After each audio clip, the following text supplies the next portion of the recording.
Hey guys, what's up? Welcome back to my channel. It's Carly, and today I'm going to be showing you guys how to properly saddle a horse for barrel racing. Audio Jungle.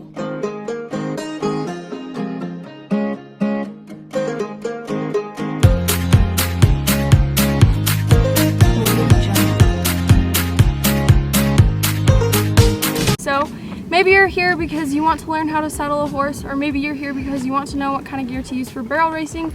In this video, I'm going to be showing you guys how I put everything on, and also giving some explanations on why certain pieces of tack are used. He's eating a stick right now. Or if you just want to watch another video of mine, that's great too. So thank you guys for being here, and let's get on with the video.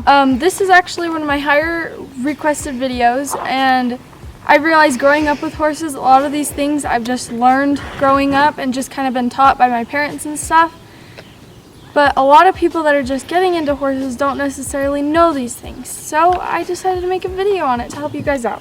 Very first thing you guys need to do to be able to saddle a horse for barrel racing is, of course, grab the horse. So I have a halter right here. This is one of my mule tape halters, and we're gonna grab Max. This is my main barrel horse, my main kiddo. So you guys probably already know how to put a halter on. But for those of you that don't, with a mule tape halter, slip it onto their nose, then you flip this opposite side up, and then you feed it through this little loop right here. Max is saying hi. And then once it's through the back, you go like this, make a P, and then pull it through. And this is so if your horse were to ever pull back or something, it still can be loosened enough to take it off because it's tightened. The knot is on the loop, not on this, so there's that. And then we're gonna go tie him up.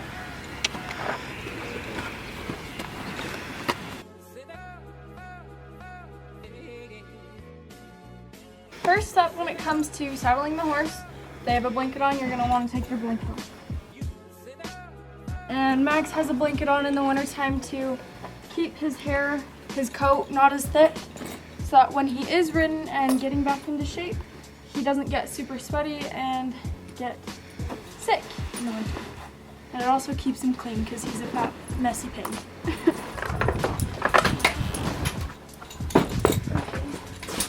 Don't mind the messy tack room. I will be cleaning it for a future video because more content and it needs to get done. But the next thing we are going to do is brush him off. So I'm going to grab some brushes.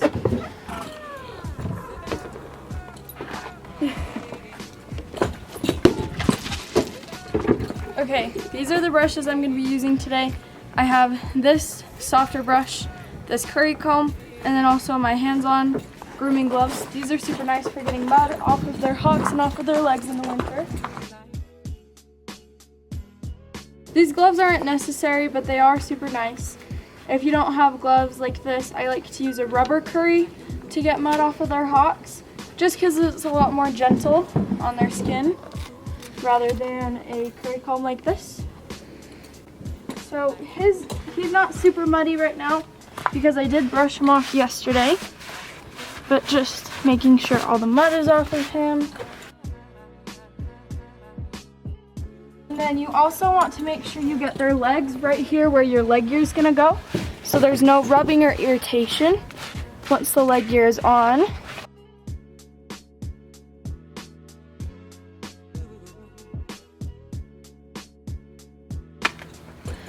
If he had mud on his stomach, I'd use these gloves to rub him right where the cinch goes, just to make sure that's all clear. But in the meantime, he just loves it just because it feels good. Yeah, he likes getting itches, especially in his neck.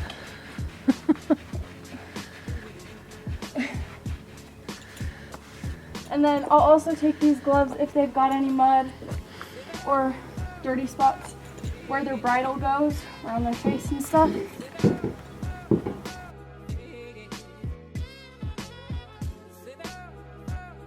I don't really need this today. I'll use this brush to brush them off where the saddle pad goes, and also where my cinch will go. Those are the main spots you want to focus on so they don't get irritations.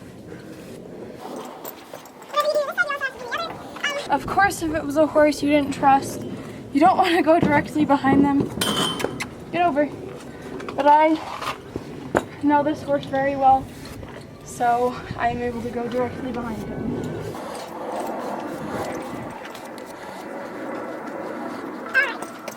The next thing that needs to be done is cleaning out his feet. This is super important to make sure they don't get stone bruises, and just to make sure you get all the nastiness out.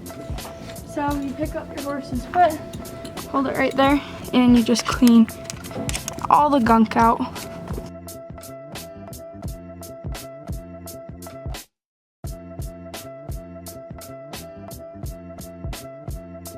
But they want to see your hair. Thanks. Do you put tail bags in your hair? All the time. It's still wet, so it's not very voluminous or poofy, but I try. Next step to saddling your horse is you need a saddle pad. This is my CSI saddle pad, and he's chewing on my lead rope. When you put it on, this is the front right here. Usually you can tell on a used one based on where the indent is from your cinch. So you're gonna put that on, and the front of your saddle pad, you want to be in like the middle of your horse's shoulder, and then you also want the line to be straight down your horse's back. Oops. I have my saddle, and now we're gonna go throw it on the horse. So when I put my saddle away, I like to hook up my cinch on this strap. Not exactly sure what it's called, but before I throw my saddle on, I like to throw my breast collar on top of the seat. Sometimes I'll put my stirrup up there, but not all the time. And to throw the saddle on your horse, I like to stand kind of lined up with their shoulder, and you grab underneath. I like to grab underneath the pommel and underneath the cantle, and I'll kind of stand away from the horse and swing it up and throw it on them. Don't move. Gently swing it up. Not gently. Why did I say gently? Gently set it on their back and get everything lined up. So you don't want to just chuck it on your horse and like throw it down on their back, because that can make them sore and hurt them. So move over. Then I will come to this side, and I will make sure everything is straight. So I'll come and do this. I'll pull my breast collar over, make sure that's all straight, ready to go. And then I will also line up my saddle pad. This specific one, I like to have just about that much room between the back of my skirt and the back of the saddle pad. And then with the front of the saddle pad, I like to kind of tuck it up into the pommel, the swell, just because it's easier on your horse's withers and helps prevent them from being pinched. Make sure everything's lined up and ready to go. Then I'll come back over to this side.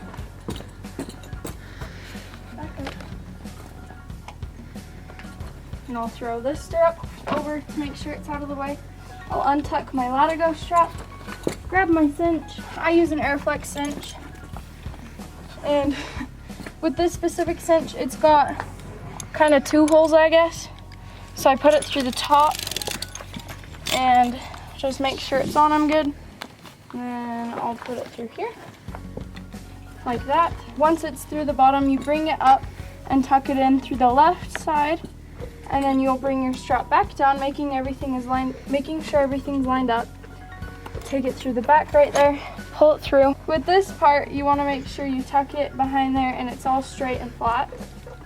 And then I'll tighten my cinch just a little bit. Put it in through the top and bring it through the left side.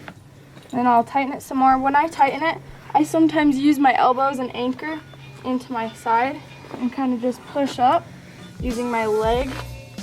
So that's tight.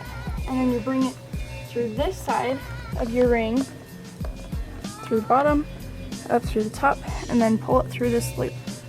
And then you have a nice knot. A lot of times people will use the holes in their latigo strap and just use this to keep it secure, but with this specific latigo strap, the holes aren't necessarily big enough for this, so I just do the knot and it's great. And then I will reach to the front of my horse, grab my breast collar, and now it's covered in crap because it was on the ground. I'll take the breast collar, loop it through this ring. If you don't have this ring on your saddle, a lot of times people will hook it onto here, but it just depends on placement of everything. And then I'll do that up. And then I will also do up this strap that goes underneath and hook it up down here. Depending on the size of your horse, depends on which ring you use. Because Max is kind of short and yeah, he's short, so I do it on the back one. These little.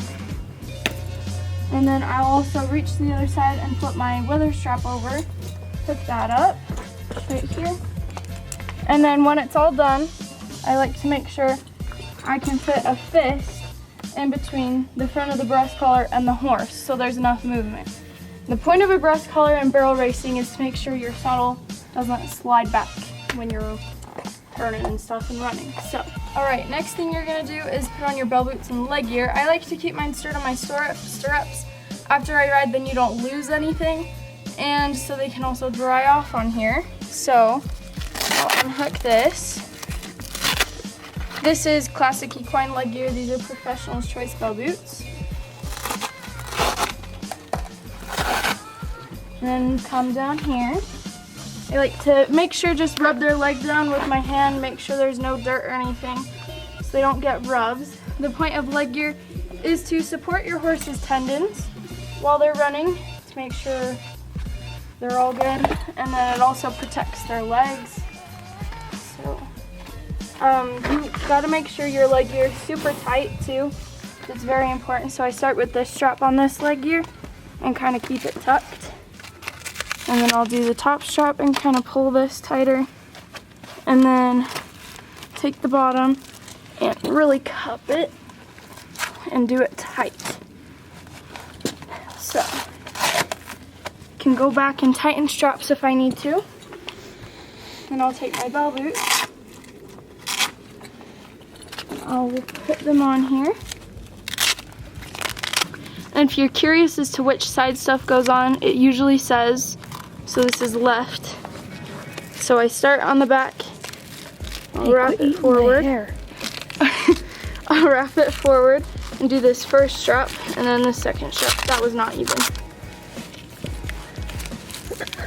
It's eating you. Yes. So the purpose of bell boots is to keep your horse from clipping themselves, because when they're running, their back legs, their back feet reach up. Sometimes they'll hit their front feet. So a lot of times they can cut themselves. So that's more protection. And we'll do the same on the other side.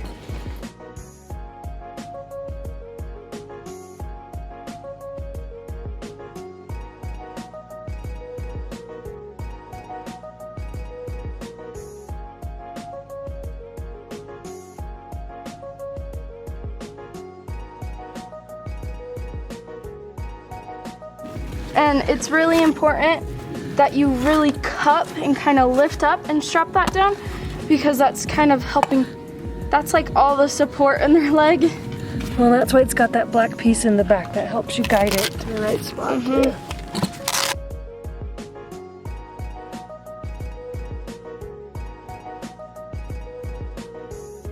Now that that's all done, a lot of times I will use back leg gear too, but we don't really have to worry about that today. You just put it on basically the same way you put the fronts on.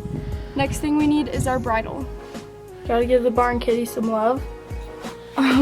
So next, we'll come to this enormous pile of bridles. So usually I use this bridle on Max for racing, and it's a Heritage brand one that I won. I'd use this, but it's missing a concho right now, so we're not going to use this today. I'm going to grab this headstock. My usual reins I use to compete in are these just black, I guess they're kind of paracord. They're just plain black reins, so I like to use these. And then I also have these reins that I like using. They're kind of just like laced reins. They've got this on them. I also won these a while back, 2018. That was 3 years ago. Dang. So I'll take this off my hanger. And when I'm putting this on the horse, I trust him to not run away, but a lot of times when you take your halter off, you just want to tie it up around their neck so your horse can't get away. So we'll do that today for video purposes. But usually I just take it off and trust him because I trust him. And then I'll take my reins, slip them over his head. Then you have that somewhat of control if your horse decides to walk away. There are two ways you can put in a bit. My usual way is I grab the top of the headstall with my left hand and I'll set my hand in where the bit goes and kind of just move the bit guards to the side. Do not eat that. Thank you. And he's good at taking the bit, but I'll stick my thumb into his mouth right here and just pull it up and then slip this over one ear and then the next ear. And then it's in. Another way, people always tell me I do it opposite, so we're gonna try it the other way too.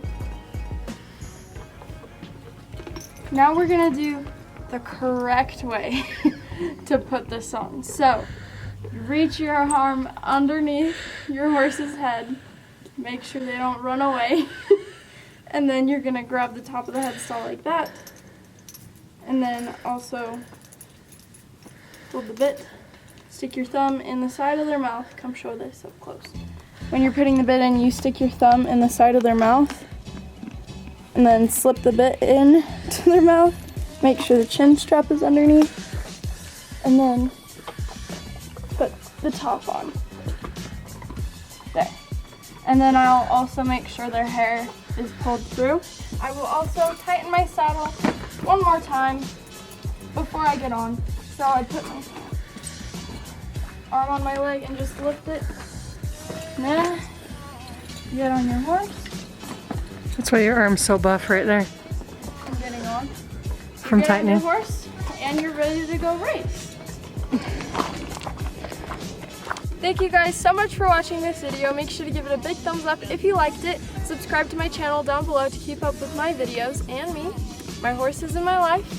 And make sure you guys go and comment some more video recommendations you guys have for me, stuff you want to see, questions you have, and I will see you guys in the next video. I'm just here to record bloopers. He's eating a stick right now.